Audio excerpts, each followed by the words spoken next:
Holy shit. Jason Bourne, bro. Never a doubt. That was sloppy. What is up? We are back with another day. Today we're going to hit some jumps, we are going to hit some sprints, and we're going to hit some deadlifts. We actually just finished up our sprints. We had 5 sprints on the side concrete over here. Just getting back into it. It was kind of sloppy a little bit, but we had the turf reserved today, so weren't able to get on the turf.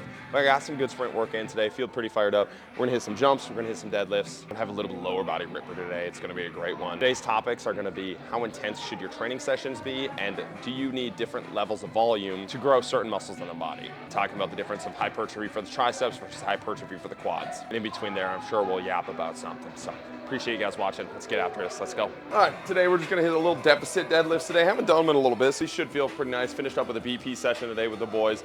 Absolutely ripping the ball. Swing is feeling dialed. As my strength numbers are going up in here, my exit feel is going up, and my consistent exit feel, like as I'm getting my technique dialed and I'm able to funnel all of my force into that swing, it's feeling absolute money. The point of the weight room's exciting me again because now I'm not bleeding everything, right? Where before there was a huge technical issue where like, didn't matter how strong I got in here because I couldn't put into my swing. Now that I'm able to get everything that I want into my swing as we're continuing to grow in that swing, there's definitely still steps forward. Now as I'm getting stronger here, I'm able to funnel more of that into the swing, which is amazing. And I think that's a good way to think about like tactical components of strength conditioning versus the actual like strength conditioning aspect and bigger, faster, stronger type model, right? Like if the technical model is high and you're able to not bleed everything that you're working on, you should continue to grow this. If you're bleeding a ton, you're not able to use everything that you have in the weight room, you should probably spend a little bit more time here. Again, it's not saying one is better than the other.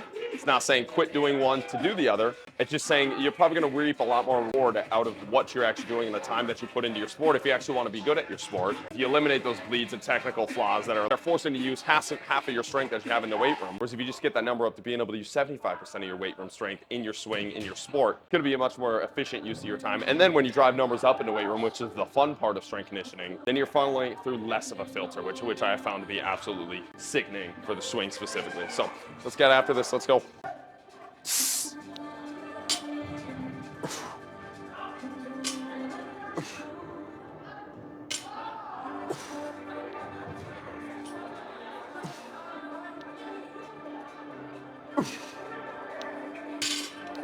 All right, keep building up here. In between these, we're hitting triple broad jumps and then med ball hurdle hops for our vertical jump movement problem today. Bunnies are feeling fucking good, so I'm excited for this last set. I'll show them next. Let's see if we can hit a little saucy PR there. Let's get it. Here we go.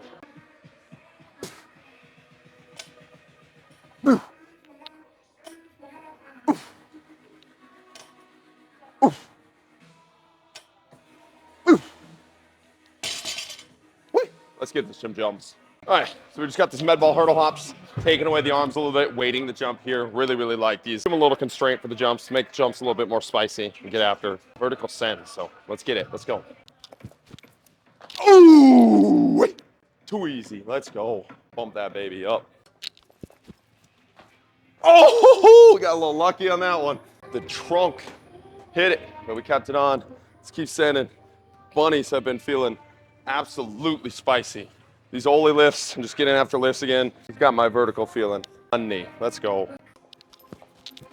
Oh, woo. That might be a little bit of a send, but we're gonna try it again. Let's go. Oh, we got that. Just gotta jump a little bit later. Let's go. Oh, 10 push-ups for that.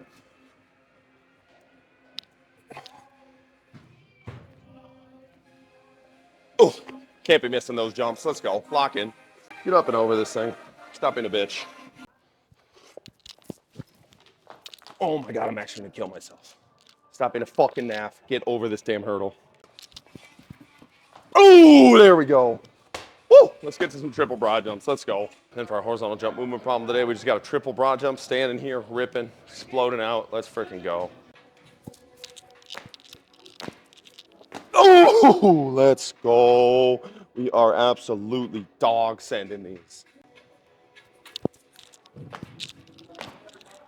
Oh, right at it. That's a solid jump day. Let's get after some deads. Here we go. Jumps are feeling spicy. Let's get back after these deads. Let's go.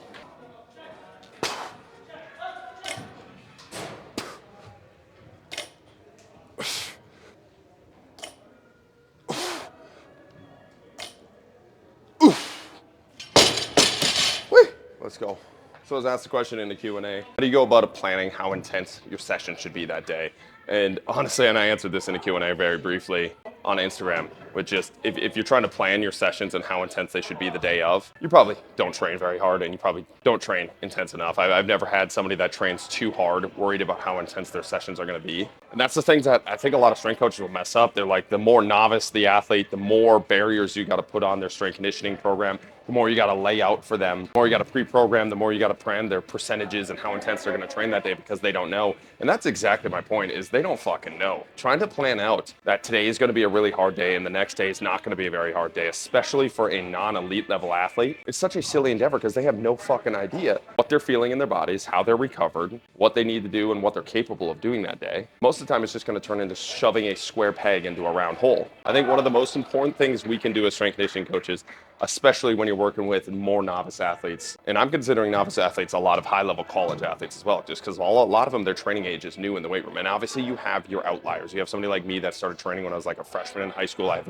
plenty of years. But even when I was in college, I wouldn't say I know my body as well as I know it now. There were plenty of days in college where I was told to do a super hard day when I was completely fucking shot, and I just sent it because I was told to do that. And there was days where I was told to take deload when I was feeling fucking amazing, and I probably would have hit an awesome PR that day. And I just didn't know any better. I was just following the program on the sheet. And I think that's a fault in how a lot of coaches program. I think how intense you should train that day should be based off that day and how you're feeling walking in. And I think your warm-up sets tell you a ton. And I think for 99% of athletes, you're not going to know until you're in the moment doing what you're supposed to be doing. And that's where the beauty of a coach comes into play. And the science and art of coaching come into this meld, is working with that athlete in the moment, in the day of. And just not a lot of coaches love doing that. A lot of coaches love talking about the plan beforehand, preparing beforehand, and not working with their athletes in the moment. I just think we leave a lot of meat on the bones, and we overshoot that way and we undershoot that way a ton, rather than just working with the athlete in the moment. And again, you can say this, like, I think a lot of coaches get like, well, yeah, you can say that in the private sector. And like, we were doing the same thing when we had 100 athletes and it was literally just me as a coach. I had 100 Division I football guys with me, right? And there'll be days where that athlete will undershoot, and there'll be days where that athlete overshoots, and that's where you have to come in as coach and step in. And sometimes you won't step in time. Sometimes that athlete gets through that session and you're like, man, that athlete should have pushed way harder. And sometimes the athlete will leave the session a little bit more beat up than you would like. But again, that same thing happens when you already pre-program, right? So now you're just allowing yourself the freedom to eliminate those errors as a coach by auto-regulating that day, or as an athlete by auto-regulating that day based off how you feel, while just accepting the inevitable fact that sometimes you overshoot, sometimes you undershoot. But I think setting yourself into these constraints beforehand, before you even touch a weight, is such a silly and stupid way to approach training. If you're working with one percenters that absolutely know their body, and you have years of training and years of data points with them to know this is how their body feels on this program, this is how their body feels with that load, then absolutely go for that. So many times you see this implemented with novice and college athletes and high school athletes and middle school athletes, and a lot of it's just the coach just flexing for no reason. And honestly, these are coaches that come out and talk about just how important their planning is, and how important their programming is, and how much hard work and dedication goes in their programming. And it's like, to me, that's absolutely the lazy way to do it. Just painting structure based off no data points in a book you read 10 years ago, shoving your athletes in that hole because you're unwilling to have a conversation with your athletes that day. You're unwilling to adapt your program with your athletes that day. And again, 90% of the time, it is not a soft thing where you have to pull your athletes back and hug them and tell them it's a great thing. 90% of the times, it's telling the athlete they're being a pussy and they need to push more. So it's not this accept all training mindset with athletes. A lot of it does come down to those hard conversations, telling them that they have much more in the tank. And I think the more alive your training sessions are and the more adaptable your training sessions are in the moment, the more you can have those conversations and the more you get out of those athletes individually. And I think a lot more training should come to the N of 1 with the athlete that's in front of you, and then multiply your data points based off your N of 1s, rather than basing it off these random spreadsheets of data points that we have that probably don't apply at all to your athletes. All right. So how intense should your training session be that day? Show up, find the fuck out. See how hard you can push that day. Then tomorrow, do the same exact thing. Walk into the gym, see how you're feeling based off yesterday's training session. And then the next day, do the same thing. And after that, all of your data points are going to start to combine. You're going to start to learn how your body moves and feels and adapts to training. And your program is going to be so much more live and auto-regulated than trying to plan these things out freehand. All right, let's get after these. Let's go.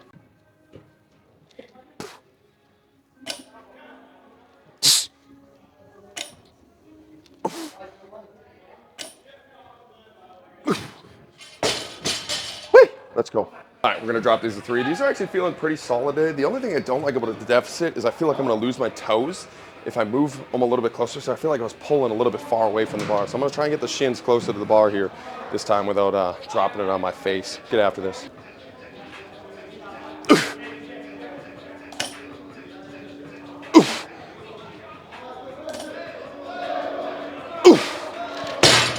Let's go. Add some straps, add a belt. See if we can pull something good today. All right, goal is to pull this for a triple, then hit a couple singies, and then we're gonna hit some split squats. We got 6 rep max split squats before we leave. Then we're gonna go home, edit a YouTube video, post today, because the goal is to post a YouTube video a day. Keep that thing rolling. Get it to 10K. The algo comments and the support of the channel, greatly appreciated. We're gonna fucking do this 10K journey all over again, just like we did on Instagram. Pretty fucking pumped about that. So let's hit this for a triple. Let's hit split squats for 6s. Then I'll go edit that video for you guys. And then I'm gonna book it to lifetime and hit a bunch of machines for my accessories and get after it there. So let's go. Oof. Oof.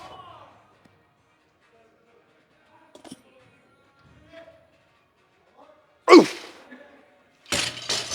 Woo, that was a send. All right, let's hit like 2 singies, and then get some split squats and get after it. Let's go. All right, let's turn up a little bit and get this. Here we go.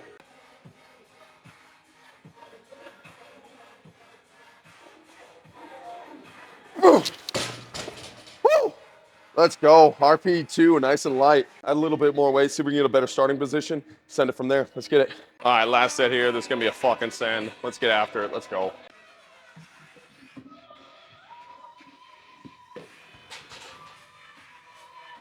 Ah!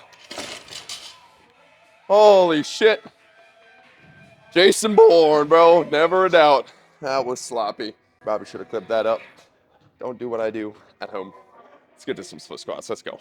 So that was an eventful deadlift session. I actually felt like I was driving through and finishing that up, which felt nice. We're going to finish up with these split squats. We got 6 rep max here. We're going to see how this big toe holds up and rip from there. Let's go.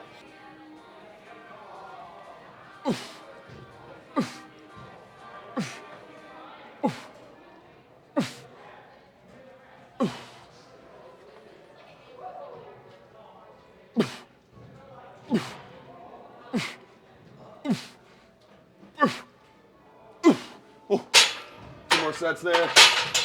Then we get out of here. Set number 2 here. Let's rip.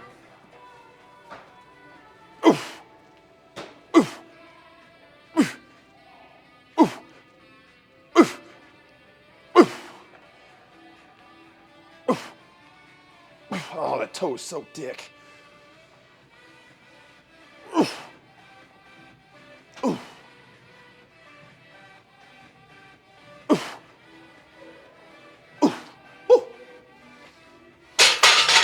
God damn. Let's see how this feels for a set. Feels good, feels stimulating. I'll cut it there. If we need to add more weight, we'll add more weight. Let's go.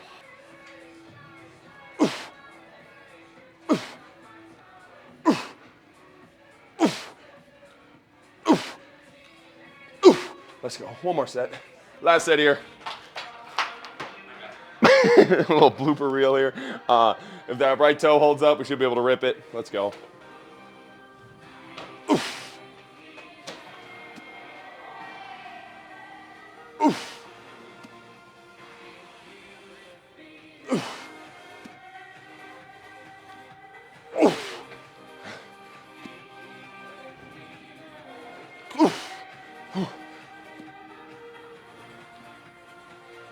Let's go. Those lunges actually felt pretty good there. I was pretty happy with how those felt. Didn't push the weight exactly with the way that I would like to. The right toe still pretty fucky. I wasn't a fan of that. I was getting pretty frustrated with that, so I was just kind of rushing through there. I think we definitely could have pushed more weight. I think I'm going to switch those to Bulgarians instead of that split stance where I'm really pushing off. Even that reverse lunge felt better than the split squat where I was really like driving into that big toe. The legs felt juicy, legs felt powerful. In the same way they've been feeling powerful with the jumps. Like ever since I've been doing a ton more of the Olympic lifts, it just feels like my feet are in the ground much longer. It's such a weird feeling to describe, but it's like I'm able to push more through the ground, and I've been absolutely loving that feeling for what I do. And I know obviously that changes if you're an elastic athlete or compression-based athlete. Obviously I'm much more compression-based, but that feeling is a very strong feeling for me, and it's a very good indicator that athletically we're in the right path. Been enjoying that.